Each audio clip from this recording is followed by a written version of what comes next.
সঙ্গীতের শিল্পী দেবজিৎ বন্দ্যোপাধ্যায় এবং ঋদ্ধি বন্দ্যোপাধ্যায়। আমরা দুজনের গান শুনবো, তাদের কথা শুনবো, সঙ্গীত নিয়ে তারা কথা বলবেন। আপনি কি মনে করেন যে দীর্ঘদিন সঙ্গীত চর্চা করছেন, এত অসাধারণ মুগ্ধ করার মতো এই আপনার কণ্ঠস্বর বা আপনার সুর, এটা কি প্রাকৃতিক নাকি আপনার চর্চার কারণে আপনি এটা অর্জন করেছেন? সঙ্গীতের প্রতি যে মানুষটি চর্চা করুন না কেন, কি যন্ত্রসঙ্গীত বা কণ্ঠসঙ্গীত, একটা তো প্রাকৃতিক তার একটা প্রতিভা থাকেই, কিন্তু অনবরত চর্চা করলে যেমন তরোয়ালে শান দিলে সেটি আরো ঝকঝকে হয়, ধারালো হয়, তেমনি অবশ্যই একটা চর্চার ব্যাপার তো থাকে। অন্যতম মেধার প্রয়োজন হয় গানের কথা বুঝবার বা তাদের জীবন সম্পর্কে একটা ধারণা থাকলে, পড়াশোনা থাকলে শিল্পীর, তাদের চর্চা এবং চর্চা সম্পর্কে ধারণা থাকলে আমার মনে হয় যে গান যখন গাওয়া হয় তার ডেলিভারিটা, প্রেজেন্টেশনটা যদি না বুঝে গাওয়া হয় আর যিনি বুঝে কথাগুলো বুঝে গাইছেন, দুটোর মধ্যে একটা আপনি কি খুব ছোটবেলা থেকে গান শুরু করেছিলেন? কিভাবে চর্চাটা শুরু হয়েছিল আপনার? না, আমি একেবারেই পড়াশোনার জগতের মানুষ।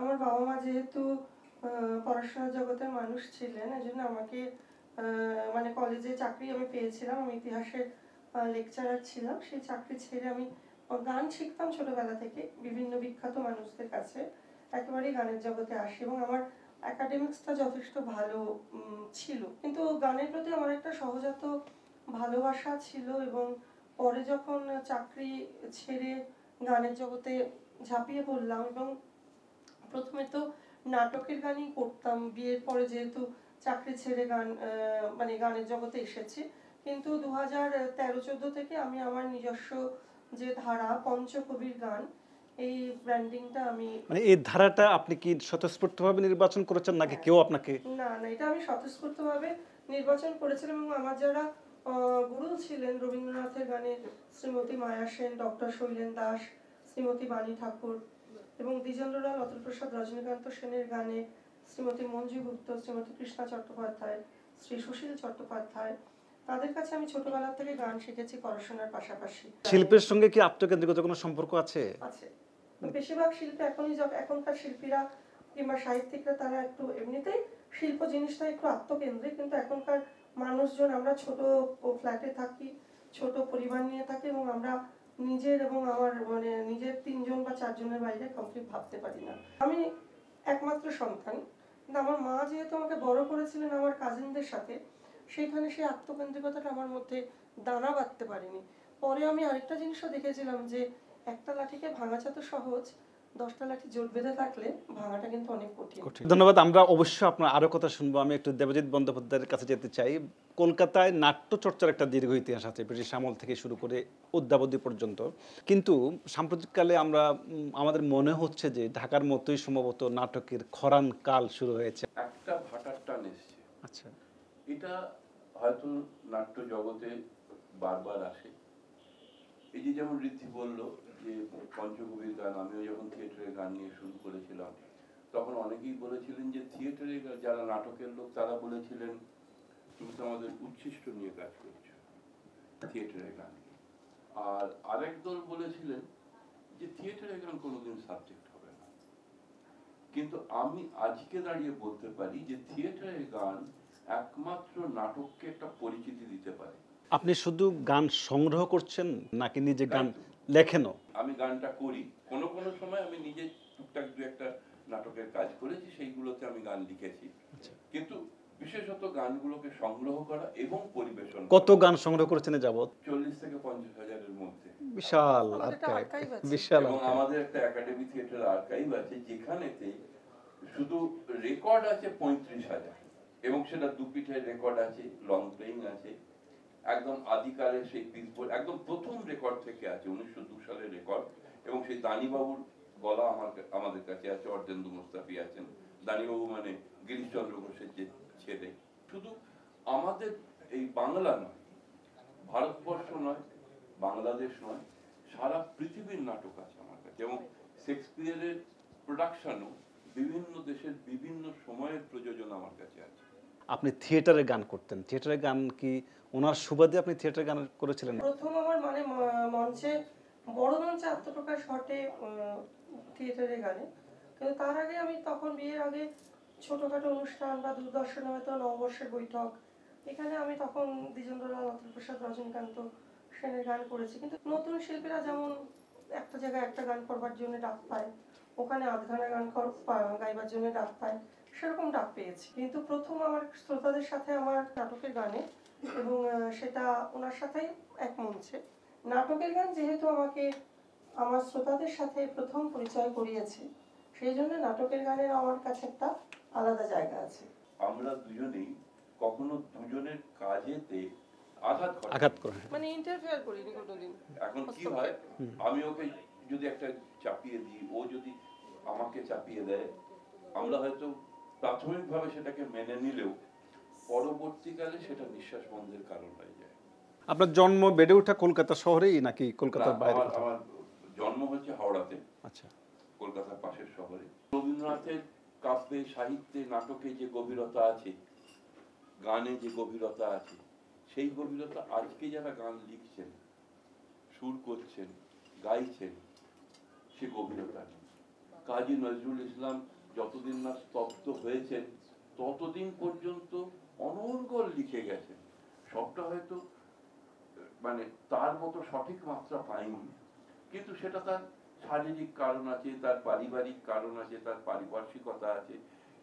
এই যে অতুল প্রসাদের গান, রজনীকান্তের গান, দ্বিজেন্দ্রলালের গান, বা তদানীন্তনকালে যারা মধুসূদনের গান, তারা এই যে তারা লিখছেন, সেটা তো তাদের কথা বেরোচ্ছে।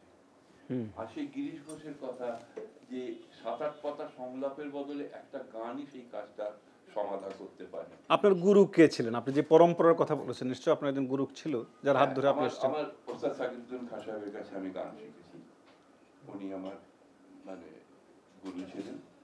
তাছাড়া আমি রবীন্দ্রনাথের গান শিখেছিলাম অশোক তরু বন্দ্যোপাধ্যায়ের কাছে, সবিনয় দার কাছে, সবিনয় রায়ের কাছে। আমি ধীরেন বসুর কাছে শিখেছিলাম নজরুলের গান। তো এরকম গান শিখেছি। আর নাটকের গান আমি শিখেছিলাম, খিদেদা বলেছিলেন, সুবোধ মল্লিক। আপনি দীর্ঘদিন ধরে আমরা জানি যে আপনি যৌন কর্মীদের গান শেখাচ্ছেন, এটা একদম সামাজিক দায়বদ্ধতা থেকে আপনি কাজটি করছেন। কোথায়? এটা হচ্ছে উত্তর কলকাতায় সোনাগাছি। সেইখানে আমি ওই বাচ্চা ঠিক না, ওদের বয়সটা হচ্ছে 15 বছর থেকে 23 বছর, তাদের গিয়ে মানে ওদের একটি এনজিও আছে, এনজিওর মাধ্যমে ওখানে গিয়েছিলাম। তা ওদের ওখানে আমি যখন ওদের সাথে কথা বলা, তার আগে ওরা আমাদের বিভিন্ন অনুষ্ঠানে কখনো ডাকতো, কেউ ডাকতো, আমাকেও ডাকতো, আমরা যেতাম। সেইখানে আমার মনে হলো যে ওদের নিয়ে কিছু কাজ করলে ভালো হয়, এবং ওদের সাথে কথা বলে বুঝলাম যে এই যে রবীন্দ্রনাথ, দ্বিজেন্দ্রলাল, অতুল প্রসাদ, নজরুল, এদের গান কিন্তু ওদের কাছে খুব শৌখিন। কারণ যাদের দুবেলা ভাত জোগাড় করবার জন্য লড়াই করতে হয়, তাদের জীবনে রবীন্দ্রনাথ, নজরুল, দ্বিজেন্দ্রলাল, অতুল প্রসাদের গান মানে ঠিক তাদের জীবনে ওটা পরিচর্যার বিষয় না, বিলাসিতা। এসব মহিলা অভিনেত্রী এবং গায়িকা যারা এসেছিলেন রেড লাইট এরিয়া থেকে এবং যাদের পিতৃ পরিচয় ছিল না, এইসব মানুষদের নিজেদের যে আগ্রহ জীবনের পথে চলার, সেইটা ওদের অনুপ্রাণিত করবে। সবচেয়ে কার গান করতে আপনার ভালো লাগে? অতুল প্রসাদ সেনের গান করতে সব থেকে ভালো লাগে। অতুল প্রসাদের জীবনটা অসাধারণ একটি জীবন। তিনি ঢাকাতে বড় হয়েছেন, তারপরে ব্যারিস্টারি করতে গেছেন উনি বিদেশে, এবং বিয়ে করেছেন নিজের মামাতো বোনকে, যেটা তখন কাজিন ম্যারেজ কিন্তু নিষিদ্ধ ছিল, যার জন্য তাকে স্কটল্যান্ডের একটি গ্রামে গিয়ে বিবাহ করতে হয়েছে। মানুষের জন্য এত করতেন, এত জনদরদী একজন মানুষ ছিলেন, যেটা তার লেখা পড়ে কিংবা তার সম্পর্কে যাদের লেখা আছে পড়ে জানা যায়। আপনি বলেছেন একটা ভ্যাকুয়ামের কথা তৈরি হয়, সেই ভ্যাকুয়ামটা কি কলকাতাতে এখন চলছে? আপনি বলেছেন আপনি কি আপনার শিষ্য তৈরি করছেন? আমার একটুখানি গান শিখলে আমার কাছে সুবিধে হয়। আর আমি ওই রকম ধরে, ও যেরকম একদম খুব নিয়ম করে ও যখন ক্লাস নেয়, ওখান থেকেও আমি নিজে কিছু শিখি। যে ও 1 ঘন্টায় ক্লাস নেয়, ছাত্রছাত্রীদের সঙ্গে নিজে ইন্টারঅ্যাক্ট করে, সেগুলো খুব মজা করে এবং গানের মধ্যে দিয়ে করে। আমার ওই ধরনের ধৈর্য আমার নেই, যার জন্য আমি যেটা অন্য পন্থা নিলাম, সেটা হচ্ছে যে এই যে বিষয়গুলো যেগুলো হারিয়ে যাচ্ছে, যেগুলোতে কেউ আজ পর্যন্ত কলম ছোঁয়াননি, সেই সব বিষয় নিয়ে লেখা। যেমন বাংলার মঞ্চ গান নিয়ে আমার গ্রন্থ আছে, এবং তাছাড়া এই যে ও বললো যে সোনাগাছির যে মেয়েদেরও শেখায়। আমার প্রথমে আমি একটা করেছিলাম বেশ্যা সঙ্গীত বাইজি সঙ্গীত গ্রন্থ। ও বইটা আপনার? হ্যাঁ। আমার বাসায় রয়েছে। আচ্ছা, ওইটা পড়া আমার। ওইটার এখন 5 টাইমস রিভিশন হয়ে নতুন হয়েছে বাই বারাঙ্গনা গাথা, যেটা আনন্দ পাবলিশার্স পার করেছে। আগেকার দিনে তো যারা গান গাইতেন তারা ওই গান শুনে শুনে শিখতেন, রিহার্স করে করে শিখতেন, মহলার মধ্যে দিয়ে শিখতেন। তাতে কি হতো, একদিকে হয়তো একটা স্কেলে গাইলেন, অন্যদিকে অন্য স্কেলে গাইলেন। হয়তো বইটায় বা কোনো একটা সোর্সে রয়েছে এটা একটা এই রাগের গান, এখন ওই রাগটাকে ধরে এইবারে ওইটাকে স্বরলিপিবদ্ধ করলে তাহলে কি হচ্ছে, আমি যখন থাকবো না তখন কিন্তু ওইটা দেখে আরেকজন গান গাইতে পারবে। এই যে রবীন্দ্রনাথের গানের এত প্রচার পেয়েছে শুধুমাত্র স্বরবিতানগুলো ছিল, এখন হয়তো সেটাকে ভেঙে চুরে অনেকে অনেক কিছু করছে, কিন্তু মোদ্দা যে সুরটা সেইটা আমাদের কানে এলেই আমরা বুঝতে পারি এ ভুল করছে কি ঠিক করছে। রবীন্দ্রনাথ হচ্ছেন সবচেয়ে চালাক লোক, উনি ওটা বুঝেছিলেন বলে স্বরলিপি শুরু করে গেছেন। ওনার জীবদ্দশায় হয়তো মাত্র 18টা না 19টা বেরিয়েছিল, কিন্তু এই যে শুরুটা করে দিয়ে গিয়েছিলেন সেইটা কিন্তু অদ্যাবধি চলেছে। না কিন্তু ওই সুরটা ওটা কিন্তু ভাঙছেও, কলকাতাতেও ভেঙেছে, আমরা দেখেছি ওই সুরকে, রবীন্দ্রনাথের সুরকে। হ্যাঁ, ভাঙছে, কিন্তু ওই যে আপনি বলছেন ভাঙছে, এটা যদি স্বরবিতানে স্বরলিপিতে ওই গানটা না থাকতো আপনি বুঝতেই পারতেন ওটা ভাঙছে না, ওটাই ঠিক গাইছে। বুঝতে পেরেছি। যেমন হ্যাঁ অন্যদের যে স্বরলিপি স্বরবিতান নেই, তাদের দেখবেন বিভিন্ন জায়গায় বিভিন্ন মানে 10টা সুরে তারা গাইছে। আর আমরা যারা গুরুর কাছে শিখেছি, বিখ্যাত মানুষদের কাছে যারা সরাসরি এইসব গীতিকার সুরকারদের কাছে শিখেছেন, তাদের মুখে শুনে শিখে, যেহেতু এটা শ্রুতি, শিখে হয়তো ডেলিভারি করে ছেলে মেয়েদের কাছে দিচ্ছি, এবং যেটা প্রয়োজনীয়তা অনুভব করছি যে এইসব বিষয়ে একটা নোটেশন থাকা খুব দরকার, এবং সেই কাজটাও আমরা আরম্ভ করেছি। দ্বিজেন্দ্র লাল, রজনীকান্ত, অতুল প্রসাদ সেনের গান, নিধু বাবুর গান, এই নাটকের গান, এইসবের একটা ছোট ছোট বই করে করে নোটেশন, যাতে আমরা যখন থাকবো না পরবর্তী প্রজন্ম যারা এই বিষয় নিয়ে কাজ করতে আগ্রহী হবে তাদের যাতে সুবিধা হয়। বেশ্যা সঙ্গীত বাইজির সঙ্গীত যে বইটা, আমি বইটা পড়েছি, আমার একটা উপন্যাস রাজনৈতিক লেখার সময় বইটা আমার খুব কাজে দিয়েছিল, 12 বছর আগের কথা এটা। এখন কি সেই ঐতিহ্যটা তো নাই? বেশ বাইজিরা গান করেন না? আছে, ওদের এখন যেটা হয়েছে, ওদের এখন তো আগে যেমন এদেরকে গান শেখানো, এই যেমন থিয়েটারেও যারা আসতেন, কেতকী দত্ত পর্যন্ত আমাদের আলোচনা সূত্রে জানা যায় যে সৌমিত্র দাদের সময়, এদের সময় পর্যন্ত 3টে জিনিস শিখতে হতো। একটা গান শিখতে হতো, গান মানে যে ওই হারমোনিয়াম বাজিয়ে নয়, কিন্তু এই যে আমরা স্বর উঠছে সা রে গা মা পা ধা নি সা, এই কণ্ঠটাকে শিখতে হতো। একটা পায়ের চলাচল, সেটা 1 থেকে 16 মাত্রা শিখতে হতো, ছন্দটা, ওটাতেই নাচ হতো, ওটাতেই হাঁটা হতো, ওটাতেই এগোনো পিছন হতো। আর শিখতে হতো ডিকশন, উচ্চারণটা শিখতে হতো। তো এই যে ব্যাপারগুলো, এটা শুধু নাটকের ক্ষেত্রে না, এটা সর্বক্ষেত্রেই এটা প্রয়োজনীয়তা ছিল।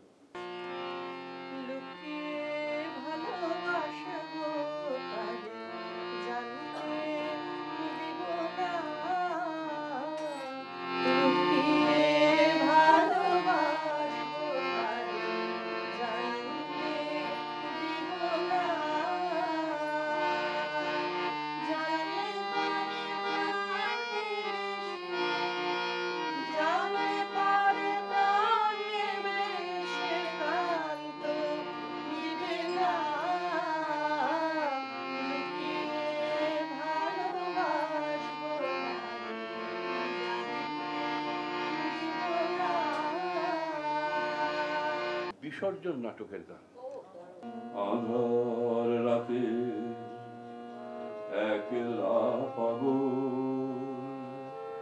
যায় কেঁদে, বলে শুধু বুঝিয়ে দে, বুঝিয়ে দে, বুঝিয়ে দে,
গান করতো এবং যখন তফাৎ করছে নিজেই করছে, অন্য কেউ কাউকে করে দিতে হচ্ছে না। এবং যতদিন উনি বেঁচে ছিলেন, যতদিন উনি মোটামুটি শেষ 2 বছর বাদ দিলে যে কেউ কোনো প্রযোজনা করলে উনি বলতেন যে কি কি মানে হয়তো ওর নাটক, ওর কাহিনী থেকে কাহিনী নির্ভর কোনো উপন্যাস নির্ভর যদি কোনো নাটক হয় তাহলে উনি কিন্তু সেই সম্পাদিত রূপটা দেখতে চাইতেন এবং সেখানে গান উনি প্রয়োগ করতেন। এটা কাজী সাহেবও করেছেন।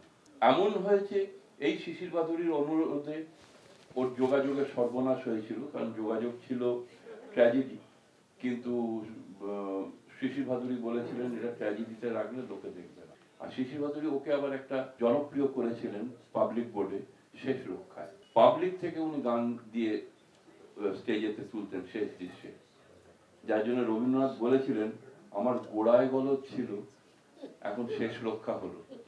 তাল পাতা সেপাই এই নাটকের গান। আমি তীর্থে যাব, তীর্থে যাব,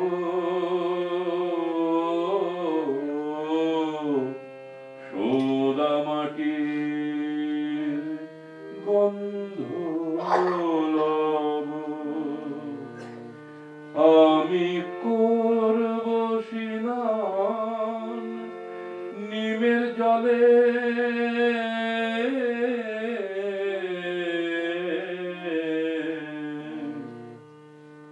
চন্দন মেখো মোর কপলে,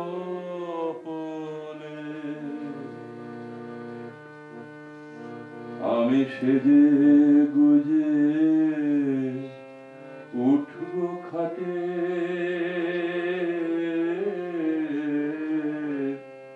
চলব পথে বনের বেশে, আমি তীর্থে যাব, তীর্থে যাব, সোদা মাটির গন্ধ লব, কবে ছেলের হাতে মাটি পাব,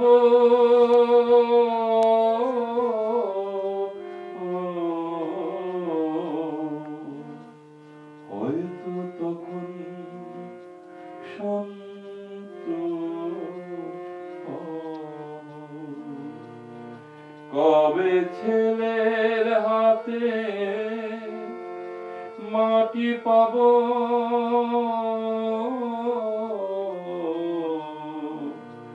হয়তো তখন শান্ত হব, আমি থাকতে বেঁচে করল হেলা,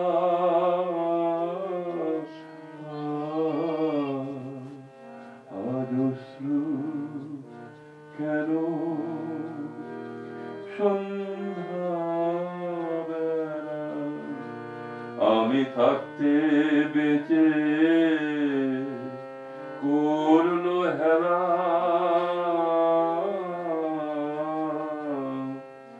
আজ অশ্রু কেন সন্ধ্যা বেলা,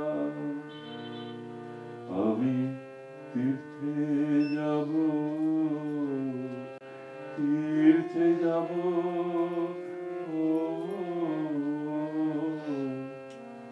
সোদা মাটির গন্ধ লব। যে শিল্পী হিসেবে একেবারে বাংলাদেশে, তাও বাংলা সাহিত্য সংস্কৃতি বাংলা গানের অনেক চর্চা বেশি, পশ্চিমবঙ্গে কিন্তু ছবিটা একটু অন্যরকম। সেখানে অনেকটাই হিন্দি গানের প্রাবল্য বেশি, বা রেট্রো মিউজিক মানে যারা আধুনিক গান করে সে তাও সন্ধ্যা লতা ওই সময়কার আশা মানে কণ্ঠকণ্ঠীদের প্রাবল্যটা অনেক বেশি। সেখানে আমরা যারা মুষ্টিমেয় কয়েকজন এই সত্য সঙ্গীতকে নিয়ে পথ চলছি এবং দীর্ঘ 25 বছর পথ চলছি, তাতে একটা জিনিস বুঝেছি যে সততা এবং নিষ্ঠা থাকলে ঠিক কিন্তু মাথা উঁচু করে পথ চলা যায়।